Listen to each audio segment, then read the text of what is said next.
السلام علیکم ورحمۃ اللہ وبرکاتہ۔ انشاءاللہ آج ہم ایک ایسی ہستی کے واقعے سے روشناس ہوں گے جنہوں نے اسلام کی خاطر اپنی متاع کل اور متاع عزیز کو قربان کر دیا۔ اپنی اولاد کو ان الفاظ میں نصیحت کرتی ہیں: اے میرے بچوں، تم اپنی خوشی سے اسلام لائے، اپنی خوشی سے تم نے ہجرت کی، اس ذات لا یزال کی قسم جس کے سوا کوئی معبود نہیں۔ خوب سمجھ لو کہ جہاد فی سبیل اللہ سے بڑھ کر کوئی کار ثواب نہیں۔ آخرت کی دائمی زندگی دنیا کی فانی زندگی سے کہیں بہتر ہے۔ کل اللہ نے چاہا اور تم نے خیریت سے صبح کی تو تجربہ کاری کے ساتھ اور خدا کی نصرت کی دعا مانگتے ہوئے دشمن پر ٹوٹ پڑنا، اور جب تم دیکھو کہ لڑائی خوب گرما گرمی کا ماحول پیدا کر رہی ہے اور اس کے شعلے بھڑکنے لگے ہیں تو تم خاص آتش دان جنگ میں کود پڑنا اور راہ حق میں دیوانہ وار تلوار چلانا اگر کامیاب رہے تو مجاہد اور بہتر ہوگا، اور اگر شہادت نصیب ہوئی تو شہید اور اس سے بھی بہتر ہوگا کہ آخرت کی فضیلت کے مستحق ہو جاؤ گے۔ ان کی اولاد نے یک زبان ہو کر کہا: اے مادر محترم، انشاءاللہ ہم آپ کے توقعات پر پورا اتریں گے اور آپ ہمیں ثابت قدم پائیں گی۔ سبحان اللہ، کیا جذبہ تھا ہماری ماؤں کا جنہوں نے اپنی اولاد کی پرورش، ان کی تربیت ہی اس مقصد اور اس خواہش میں کی کہ اللہ تعالیٰ ان کی اولاد سے اسلام کی خاطر کوئی کام لے لیں اور وہ اسلام کے کوئی کام آ جائے۔ اس عظیم ماں نے اپنے فرزندوں کو، اپنی اولادوں کو ان مذکورہ الفاظ سے نصیحت کی۔ چنانچہ کیا ہوتا ہے کہ عظیم ماں کی نصیحت کے مطابق صبح سویرے یہ چاروں جانباز بھائی گھوڑوں کی بانگیں اٹھائے مردانہ وار میدان جنگ میں شہادت کی تمنا لیے کود پڑتے ہیں۔ جیسا کہ علامہ اقبال رحمہ اللہ کا شعر ہے: شہادت ہے مطلوب مقصود مومن، نہ مال غنیمت نہ کشور کشائی۔ ان الفاظ کی تصدیق کرتے ہوئے اپنے ایمان و اسلام کی خاطر اپنی ماں کی نصیحت اور ان کی تربیت کے مطابق عمل کرتے ہوئے وہ میدان جہاد میں کود پڑے۔ اور ادھر کیا ہوتا ہے؟ یہ عظیم المرتبت ماں اپنی آنکھوں میں خوشی کے آنسو لینے لگتی ہے، سربسجود ہو جاتی ہے، دربار الہی میں عرض کرتی ہے: اے الہی، میری متاع عزیز یہی کچھ تھی جو اب تیرے سپرد ہے۔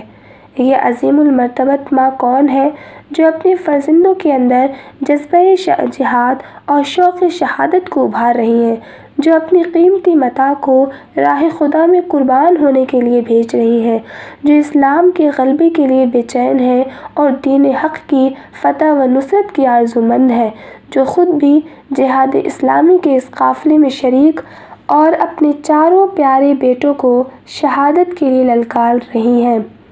ایمانی غیرت و حمیت سے سرشار یہ عظیم ماں سرزمین عرب کی مشہور مرثیہ گو حضرت خنسا بنت عمرو رضی اللہ عنہا ہے۔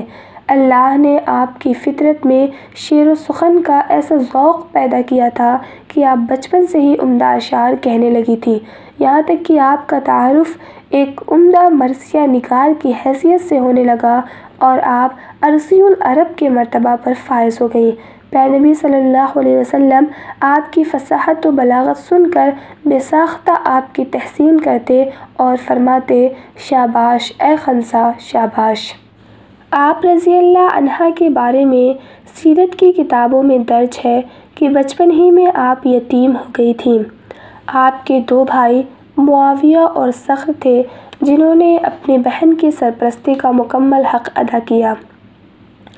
خنسا رضی اللہ عنہا کی زندگی میں ایک بڑا صدمہ یہ ہوا کہ شادی کے چند سال بعد ہی ان کے شوہر عبدالعزیٰ کا انتقال ہو گیا۔ ان سے ایک بیٹا تھا، پھر دوسری شادی ہوئی، اللہ تعالیٰ نے 3 بیٹوں سے نوازا اور ابھی یہ بیٹے کمسن ہی تھے کہ ان کے دوسرے شوہر کا بھی انتقال ہو گیا۔ چنانچہ آپ رضی اللہ عنہا نے اپنے چاروں بچوں کی پرورش کی خاطر پوری زندگی بیوگی کی حالت میں گزاری۔ ان کے بھائیوں نے اپنی بہن کی محبت کا پورا حق ادا کیا، ان کی دیکھ بھال کی، لیکن آپ رضی اللہ عنہ کی زندگی میں ایک دردناک واقعہ یہ پیش آیا کہ آپ کے دونوں بھائی بھی یکے بعد دیگرے موت سے ہمکنار ہو گئے، جس کی وجہ سے آپ کو سخت صدمہ لاحق ہوا اور اس کا اظہار آپ نے اپنے دلسوز مرثیوں میں کیا۔ کئی سالوں تک آپ رضی اللہ عنہ اپنے بھائیوں کی یاد میں مرثیے پڑھ پڑھ کر رویا کرتی تھیں اور عرب کے رواج کے مطابق پھٹے پرانے کپڑوں میں ملبوس رہتی، بال وغیرہ بکھرے رہتے اور بھائیوں کے غم میں پاگل اور دیوانہ بن کے رہتی تھیں۔ ان کی یہ حالت دیکھ کر عمر فاروق رضی اللہ عنہ اور عائشہ رضی اللہ عنہا نے انہیں اس عمل سے روکا اور دلاسا دیتے ہوئے فرمایا، اس دنیا میں لوگوں کو اس سے بھی بڑے مصائب اور آلام سے دوچار ہونا پڑتا ہے، ذرا ان کے دلوں میں جھانک کر تو دیکھو، جس چیز کو اسلام نے ممنوع قرار دیا ہے اس کا اختیار کرنا معصیت ہے۔ ان الفاظ کا حضرت خنسہ رضی اللہ عنہا کی زندگی میں اتنا زبردست فرق پڑا کہ ان کے سوچنے کا انداز ہی بدل گیا، ان کے اشعار کا موضوع بدل گیا۔ انہوں نے اپنے بالوں کو بکھیرنا چھوڑ دیا اور حکم الہی پر راضی ہو گئی، دین اسلام کی بلندی کی خاطر اپنے آپ کو وقف کر دیا۔ ان کے بارے میں آتا ہے کہ جنگ قادسیہ میں ضعیف العمری کے باوجود اپنے چاروں بیٹوں کو لے کر یہ دعا کرتے ہوئے حاضر ہو گئی کہ اے الہی، یہ میری قیمتی اور انتہائی عزیز متاع ہے، اسے قبول فرما لے۔ میں نے جہاد فی سبیل اللہ کے لیے اپنے ان جگر کے گوشوں کی تربیت کی ہے، انہیں شہادت کے اعلیٰ مرتبے پر فائز فرما دے اور بچوں کو میرے لیے توشہ آخرت بنا دے۔ تاریخ اس بات پر گواہ ہے کہ خنسہ رضی اللہ عنہ کے چاروں جانبازوں نے جنگ قادسیہ میں اپنی شجاعت کے زبردست جوہر دکھائے، دشمنوں کو خاک و خون میں آلودہ کرتے ہوئے جام شہادت نوش کیا، جو ان کی اور ان کی بوڑھی ماں کی آرزو و تمنا تھی۔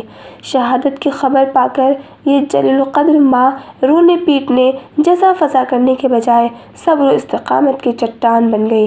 ان کی زبان مبارک سے جو ایمانی الفاظ ادا ہوئے وہ یہ تھے، اس اللہ کا شکر ہے جس نے مجھے اپنے اولاد کی شہادت سے مشرف کیا۔ باری تعالیٰ سے دعا ہے کہ وہ قیامت کے دن مجھے ان بچوں کے ساتھ اپنے سائے رحمت میں جگہ دے گا۔ سبحان اللہ، کیا جذبہ تھا ہماری ماؤں کا۔ قابل غور ہے یہ بات کہ وہ عورت جو اپنے بھائیوں کے غم میں برسوں رونے پیٹنے والی مرثیہ گو شاعرہ تھیں، جب وہ ایمان لائیں اور ایمان لانے کے بعد صبر و رضا کا ایسا چٹان بن گئی کہ اور رحمت خداوندی کی ایسی امیدوار بن گئی کہ انہوں نے اپنے جگر کے گوشوں کو، اپنے بڑھاپے کے سہاروں کو اسلام کے لیے قربان کر دیا اور اس پہ ایک بھی اف کے الفاظ نہیں کہے، بلکہ خدا تعالیٰ کا شکر ادا کیا اور اللہ تعالیٰ سے رحمت کے لیے دعا گو ہوئی۔ اللہ تعالیٰ ان سے راضی ہو گیا اور وہ اللہ سے راضی ہو گئے۔ سبحان اللہ۔ اللہ تعالیٰ ہم تمام کو حضرت خنسہ بنت عمرو رضی اللہ عنہا جیسی فکر، ان کے جیسا جذبہ اور ان کے جیسا شوق جہاد، شوق شہادت، ان کے جیسا ایمان عطا فرمائے اور ہماری غلطیوں سے درگزر فرمائے، ہمیں آپ رضی اللہ عنہا جیسی سیرت کا حامل بنائے۔ اس واقعے سے ہمیں چند سبق ملتا ہے، وہ یہ ہے، پہلا یہ کہ ہر مومنہ کو غیر اسلامی رسم و رواج کو ترک کر کے اللہ اور اس کے احکام پر راضی ہو جانا چاہیے۔ دوسری بات یہ کہ ماؤں کو اپنے بچوں کے اندر غلبہ اسلام کا جذبہ پیدا کرنا چاہیے اور ایسی تربیت کرنی چاہیے کہ ان کے اندر شوق شہادت پیدا ہو۔ تیسری بات یہ کہ جب اللہ تعالیٰ غلبہ اسلام کے لیے بچوں کو قبول کر لے تو اس پہ فخر کرنا چاہیے، اللہ کا شکر بجا لانا چاہیے۔ وجزاکم اللہ خیرا کثیرا۔